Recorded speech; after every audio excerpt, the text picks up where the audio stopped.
I was driving through the middle of nowhere in Nevada at around 2 in the morning.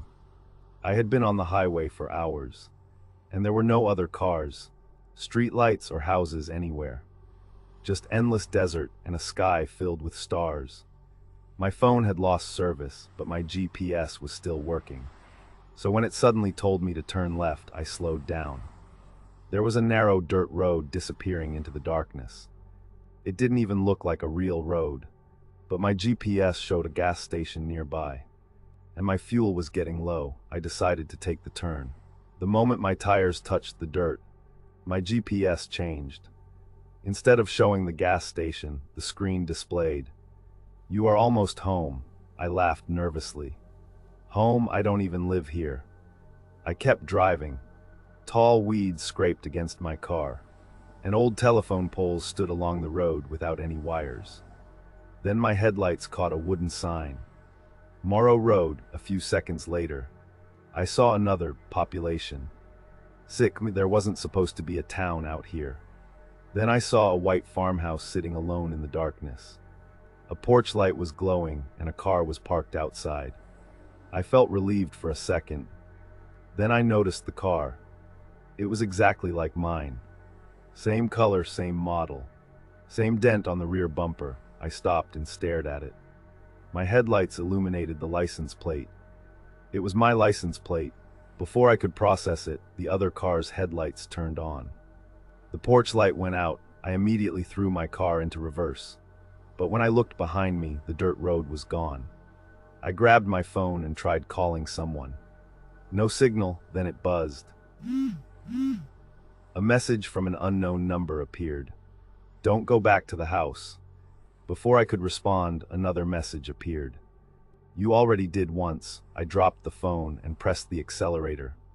I didn't care where the road went. I just wanted away from that house. After several minutes, I saw the farmhouse again. But this time it was ahead of me. Same house, same car, same porch. Except the driver's door was open. A tall figure was standing beside it. I couldn't see its face. It slowly raised one hand and waved at me. I drove away, but the house kept appearing in front of me, no matter which direction I took. Finally, I looked at my dashboard. The clock still said 2:17. I checked my phone, 2:17. I waited several minutes. Still 2:17. Then someone knocked on my passenger window. I froze. There was nobody outside. Another knock came from the driver's side. I locked every door. 3 slow knocks came from the roof. Then I heard a voice inside my car. "Jake."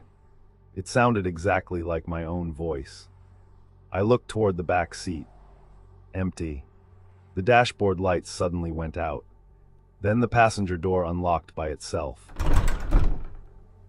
Click. I grabbed the handle and pulled it shut. Something whispered from outside. "You weren't supposed to leave." I slammed my foot onto the accelerator. Suddenly the car came alive. The headlights turned on and the dirt road disappeared. I was back on the main highway. It was morning. My phone had full service again. I drove until I found a gas station and told the cashier everything. He listened quietly, then asked, "What year did you say this happened?" I told him it happened last night. He shook his head. "No." "What year?" He reached under the counter and pulled out an old newspaper. The headline read, "Local man disappears on Morrow Road." Beneath it was a photograph. I stared at it in shock. The man in the picture was me. Same face, same car, same dent. The newspaper was dated 17 years earlier. The cashier told me Morrow Road had disappeared from every map after the man's disappearance.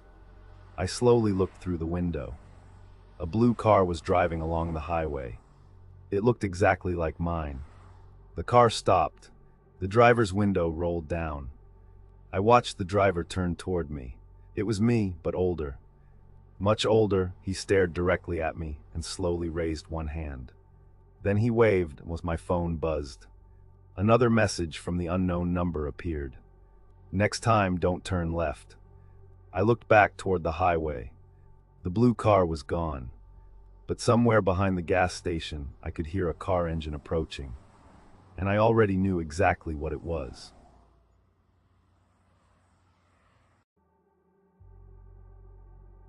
I was driving through West Texas after midnight, completely alone.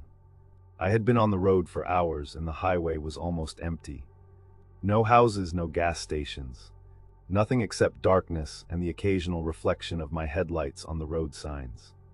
My phone had no signal. My music had stopped working and my fuel gauge was getting lower. Then I saw a sign that made me feel incredibly lucky. Exit 91, gas, food, lodging. I took the exit without thinking twice. The road led me into a tiny town that looked like it had been abandoned years ago. There was a gas station with one flickering light, a small diner and an old motel with a glowing vacancy sign. I pulled into the gas station and walked inside. The shelves were covered in dust, and there was nobody behind the counter. I called out, "Hello." After a few seconds, an old man stepped out from a back room. He looked at me, then looked through the window at my car. "You shouldn't be here," he said. I laughed awkwardly and told him I only needed gas. He didn't laugh. Instead, he pointed toward an old calendar hanging behind him. It was dated 1998. "Get back on the highway before the lights come on," he said. I thought he was just trying to scare me. Then every light inside the gas station suddenly went out. I ran back to my car and started the engine. As I drove toward the highway, I noticed a row of streetlights stretching ahead of me. They hadn't been there when I arrived. One light turned on, then another, then another. I remembered what the old man had said and pressed the accelerator. I reached the highway and turned onto the entrance ramp. Then my GPS recalculated. Exit 91, 1 mile. I stared at the screen. I had just left that exit. Another sign appeared ahead. Exit 91, 500 feet. My phone suddenly buzzed. A message from my friend appeared. "Where are you?" I replied that I was on a highway in Texas near exit 91. Her response came almost immediately. That exit was removed in 1998. There is no exit 91. I felt a cold feeling move through my chest. Then I heard 3 soft knocks from the back seat. I looked in the mirror, nothing. 3 more knocks. I kept my eyes on the road. Then I noticed something lying beside the gear shift. A motel key. I hadn't picked it up. The metal tag said, "Room 6. I threw it onto the passenger seat. A few seconds later, it was gone. Then the tapping started again. This time it was coming from the trunk. I pulled over and reached for my phone. Before I could do anything, the screen lit up with another message from my friend.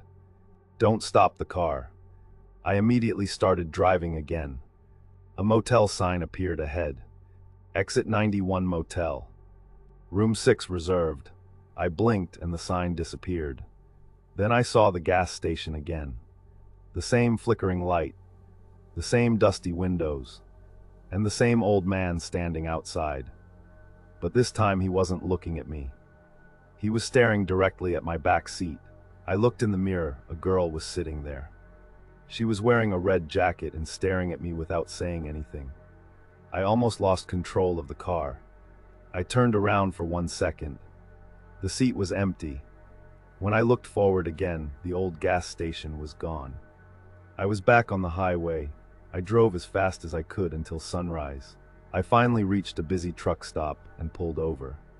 I called my friend and told her everything. She said I had been missing for almost 9 hours. I told her that was impossible. I had only been driving for less than an hour since leaving the highway. Then she sent me a photograph. It showed my car parked outside an abandoned motel. The picture had been taken 3 days earlier by a highway patrol officer.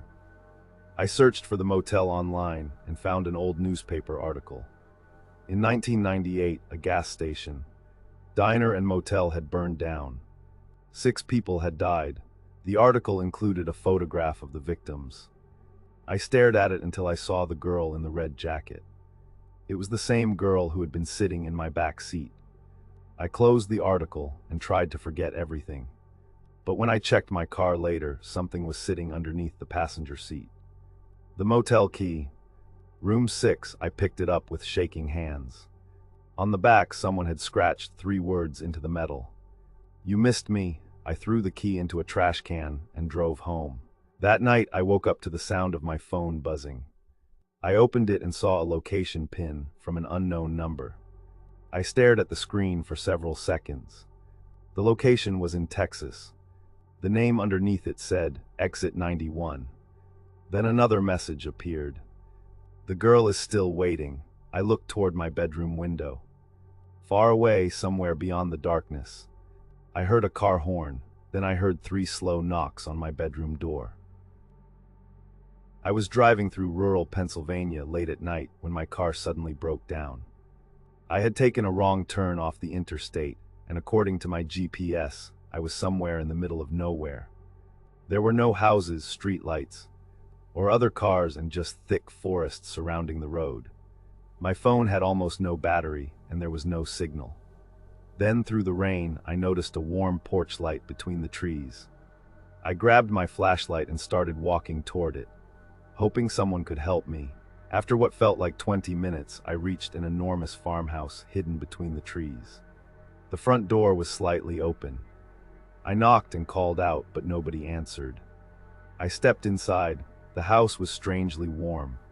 A fire was burning in the fireplace, and a dining table was set with 6 plates. Then I heard footsteps upstairs. Slow footsteps coming toward the stairs. I whispered, "Is anyone there?" The footsteps stopped. I decided to leave, but when I turned around, the front door had closed. I pulled the handle, but it wouldn't move. Then I noticed an old photograph hanging on the wall. It showed the same farmhouse decades earlier. 6 people stood outside, including a little boy who looked exactly like me.